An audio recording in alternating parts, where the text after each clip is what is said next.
Hello guys, and welcome back to another reading vlog. This is gonna be a weekend reading vlog. It is Friday today, so I am planning to finish this until Sunday. I do have a few things to do, but I'm planning to finish the book that I'm currently reading and then picking up another one. So I decided to vlog. I wasn't gonna vlog anything this weekend, but because like I said, I am gonna be a little busy, but I actually don't have anything to go up next Friday, so why not make this a weekend reading vlog. And what made me want to vlog this weekend is because I'm almost done reading the book that I started a few weeks ago, and I am loving it so much. It is the best book I've read in a very long time, and it's not fantasy, so I get to say that because I've read great fantasy, YA stories, adult, high fantasy, everything. Fantasy is just, I think fantasy is always going to be a good time, and I'm going to always be reading great fantasy books. But when it comes to adult romance slash contemporary books, that's when things get just a little rocky. They're not always the best for me, and that's just because I'm very particular with my contemporary romance stories. But if you guys are wondering what book it is Un Cuento Perfecto by Elizabeth Benavent. I started reading this book on my last reading vlog. If you guys haven't seen it, I will link it somewhere here so you guys can go watch it. Shensi, my puppy, actually chose this book for me because I had treats on a few options, and she actually chose this book for me. This was actually on my February TBR, so I am so glad I actually got to read it this month because it is a big boy. It is like almost 600, it is more than 600 pages. Let me see. Yeah, it's almost 650 pages long, and I'm almost done. I have about 100 pages to go, and I'm sure this book is gonna wreck me completely. If you guys don't know, this book is in Spanish. I don't think it has been translated into English, and I am so sorry for it. As soon as they translate this book, I will let you guys know because of how good this book is. So pretty much we follow Margot and we follow David. Margot is a very wealthy person. I think she's 32 years old. Her family owns hotels, and she's one of the owners of like 30% of those hotels. So she is the boss and everything. She doesn't have money problems, and you know, she has to act like a lady. She has to be a lady. My memory got full, but like I was saying, Margot is rich. And then we have David, quien no tiene ni en que caerse muerto, right? He is baseline, not doing well. He works as a bartender. He also walks dogs, and then he works with his family in their floral shop. He's kind of like a florist. And then he also lives with his best friend and his wife slash girlfriend. They just had a baby, so he is staying in their couch and he helps them take care of the baby. Sometimes he has been struggling financially, so in the beginning of the story, Margot is actually getting married, but then she gets cold feet and decides to run away and not get married. And then David's girlfriend breaks up with him, and he's like depressed, and he feels like he has lost everything he had. Pretty much the girlfriend was his whole value, and he lost that. So but one day Margot and David meet, and that's where the story begins. It is a romance story, but also I know this book is gonna break me. I do have to say it is pretty steamy. If you think that Sarah J Maas knows how to do steamy scenes, you haven't met Elizabeth Benavent, because boy, does she give you hundreds of pages of just steaminess and sexual tension and just everything. It's a lot. If you guys are into that, I really recommend it, because let's just say how it is. The details are there, everything is there. So if you guys like that, on top of just a romance, good contemporary adult story. I highly recommend it. Like I said, adult romance. This is amazing. I love it. Like, it's, the story is so good just because like you're just having such a good time with the characters, and I know I'm gonna be heartbroken probably, and it's gonna happen anytime soon now, because I feel like we have reached that point where it's like they were at their highest, and now it's time to face reality and everything's gonna crumble most likely. So that's what I'm waiting for right now. I'm planning to finish it either tonight or early tomorrow, but right now I'm just gonna go have lunch in my office and read some of this, and then I will update you guys more on it, and we will have to choose another book because I don't know what else to read after this. Stay tuned for that. Good morning, guys. It is Saturday and I'm just here to let you guys know that today's the day that I finish this book, and every time I edit I tell myself that I need to get ready after my showers because then I look like this, but we're gonna deal with it. I am gonna make lunch right now and have a little matcha latte because I was gonna make coffee, but I decided that matcha sounds good today. I haven't had it in a very long time, so we're gonna make some matcha right now and we're gonna have lunch. Well, I'm gonna have lunch, and then my friends, I will be finishing the book. I mean, I'm gonna be reading the book throughout the whole process of me making the matcha and lunch, but I am planning to finish the book today because things are changing and I don't know why. Let me bring Shensi in. And I know it has taken me a very long time to finish the book, but I feel like something in me doesn't want the book to end, and I just want the book to continue, but I know it's gonna end and I don't want that to happen, but it has to happen, so excuse me, it has to happen, so I have to finish it and pick another book. We'll see which book I read next.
Okay guys, so I went to visit my parents today and I didn't get a lot. Whoa. Okay guys, so I went to visit my parents today and I didn't get to do a lot of reading, which it happens when I go home. I am still reading The Perfect Story, the perfect short story, however you want to say it, Un Cuento Perfecto, and I am almost done with it. Believe it or not, I still have about 100 pages to go. I feel like I've been reading this book for ages now. Like, I'm reading and it's just like a never-ending book. I know earlier today I said that I didn't want it to end, and that's because I really like the story. But after the whole, so like there's like that point when you live the whole experience and now it's like back to reality. I thought that was the point where I was gonna like be devastated, or everything was gonna change, things were gonna end, or it was just like it was gonna be like the when everything came down to like that devastating point. But then something else happened and it just made the book longer, and I honestly don't think it was necessary, in my opinion. I just feel like that extra weekend was not necessary, and it just made the book a lot longer. And to this point, like, I don't know what's gonna happen anymore. I don't know. Like, I honestly don't know what's gonna happen. This whole time I've been thinking that this book was gonna break me, like, because from the reviews and people that have read it before, they said that they cried a lot, you know, it was like a devastating, they just cried a lot. But now I'm thinking, it's like, why were you crying? Is it sad? Is it happy? I don't know. Like, at this point, I don't even know what to expect, and I just want it to be over. I have about 100 pages left. 100 pages. And I am gonna try to read it tonight. If not, I'm gonna finish it tomorrow morning, because it's a lot. Like, I just want to know what's gonna happen. And the writer just keeps adding stuff. And I do have to say, I did mention that this has a lot of sex scenes, and by a lot I mean like every single page. I might take what I just said off because that could be a spoiler, but there's a lot of sex in this book, and I think I'm getting tired of it.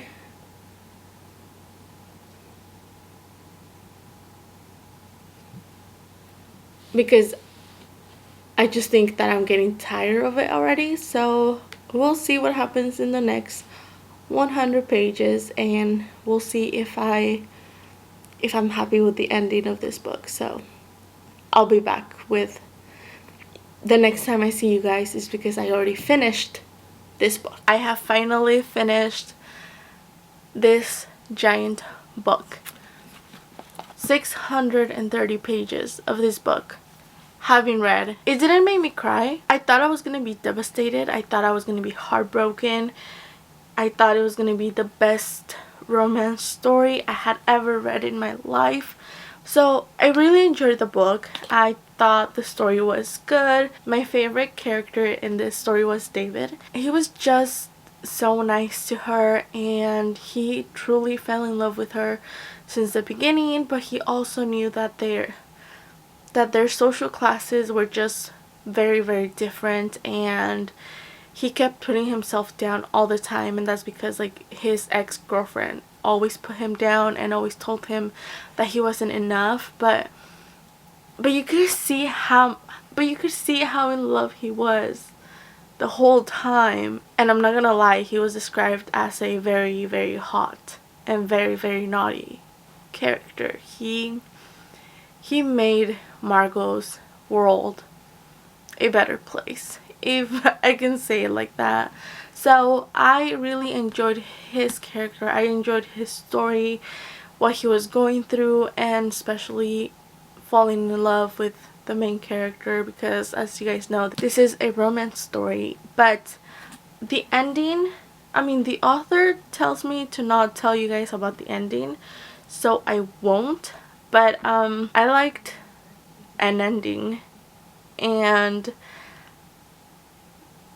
is that a lot? I don't know, but I honestly didn't know where this book was going, and it went there. So I guess you guys can decide which one you like, and that's all I'm gonna say, because I'm supposed to keep it a secret. But I don't know how many of you guys are gonna read this, right? Okay, this is spoilery. Okay, I'm not gonna spoil it, you know, whatever. Anyway, okay, so I liked an ending. I liked it. I'm okay with it. I think I would have been mad if the other one had been the ending. So it's okay, whatever. I really enjoyed the story. I liked what happened. It is a traveling book sort of thing. They go on vacation, and I really enjoyed the whole vacation time. After the vacation, they dragged it too much. Like, it was, I don't think it was necessary. It was just too much after the whole trip happened, so I didn't like that part. I think we could have all gone without any of that. They could have shortened it about 200 pages if I'm honest. But anyways, I really enjoyed it. Something that I liked about this book is that we have like sort of like a playlist. The characters keep mentioning songs to each other. So it was, I mean, most of them are in Spanish, some of them are in English, but most of them are in Spanish. So there were a few that I didn't know of, and there were a few that I did know of. But every time they would mention a song, I would listen to the song just to like stay within the just to stay within the story. I think songs do add up to stories. And then there was a song that was mentioned, and that song set up the whole trip for me. The song just put me in the vibe of the trip, of the whole vacation, which was, I loved it, to be honest. And then at the end they mentioned one of my favorite songs. It is called Ojos Noche, and I love that song. And when they mentioned it here, that's when I lost it. I was like, I know what the song says, and it goes with the story. So if you guys know the song, I am sorry. If you guys don't know the song, don't listen to it yet, because then you'll know what happens at the end. So don't listen to the song if you guys haven't. But if you guys are not planning to read this book or anything like that, go ahead and listen to it, because it's a beautiful, beautiful song and I love it. But anyways, my battery is gonna die and I've been here for too long now. I'm gonna sleep on this and try to figure out what rating I'm gonna give it, because I thought I knew I was gonna give it a 5 stars, but now I'm not sure. So I'm gonna think about it, think about what I read, if I liked it or not. I'm gonna go and I will choose another book tomorrow because my battery's gonna die. Good morning, guys. It is Sunday. Yes, I'm wearing the same hoodie as yesterday, and I regret it because it is hot. It is 68 degrees and it is hot. How is that even possible? It's not even 70 and it is hot. But anyways, I hate hot weather, but we're gonna move on. It's fine. I wanted to start vlogging since this morning, but my camera died, so I had to charge it, and then I started doing laundry, and you know, the day it's already almost 1. But I did want to come here and let you guys know that I started reading All Boys Aren't Blue by George M. Johnson, and it's gonna be a tough one, I believe. I mean, at the beginning of the book, he did mention that it's a memoir, so it's gonna be a tough one because there's a lot of trigger warnings at the beginning, and he did explain why he used those words and terms and why he decided to write this story. So I think it is a very, very important story, which I don't feel like I'm gonna think I'm gonna rate at all, because it would be just unfair for me to rate such a book like this. But I'm pretty sure that it's gonna be a very important story. It's gonna impact the way I see things and the way I don't know, I feel like it's gonna have a big impact on myself, and probably a lot of people have felt this way as well. But I don't know, I just think it's gonna be a tough read, because these things did happen to him, as he mentioned in the beginning of the story. So I'm not planning to rate this book at all, and it's not that I'm enjoying the book as in like I love what's happening. It's not. It's tough. Like I said, the things that he has gone through are difficult, especially during his childhood. So I am on chapter 6 already. I'm gonna continue reading that right now, but I will talk to you guys more about it later. I'm gonna go get my nails done because I have to. Everything's open now. We are allowed to do that and wear our masks. Everything's gonna be fine. But I am gonna I'm gonna go do that and I will be back. I'll be back and let you guys know more about that. Yes, I am still wearing what I wore yesterday. We are not going to talk about that anymore. I just wanted to come here and let you guys know that I'm still reading All Boys Are in Blue. I'm listening to the audiobook and it's going well. And it's only 3 hours, so I am sure I will finish it tonight. And I know because I'm still doing laundry and I am packing. There's a lot of clothes behind me. But yes, I just wanted to come here and let you guys know that I don't know how to pack. I don't go away often, and I especially don't go away for this long. And it's weird because I don't know how to pack and I don't know what I'm doing. I don't want to overpack, but I also don't want to underpack, if that makes sense. So I'm struggling. This is all I have so far. These are all the clothes I'm planning to take. I'm not trying to take any more clothes in here anymore, so I close that. And then I have this one over here, which is empty. I'm not sure if I'm gonna fill it up. I do want to put a few changes of clothes in case something happens to this bag. I still have that one as a backup, and I still have some clothes until I get this one back, you know, if anything happens. So this is where I'm at. I'm packing, so I'm gonna continue listening to the book, hopefully finish it by tonight. I do have to shower and get everything else ready, you know. I feel like this is gonna be a short vlog just because I haven't been doing much, but I have been reading, so that's good. I look like crap.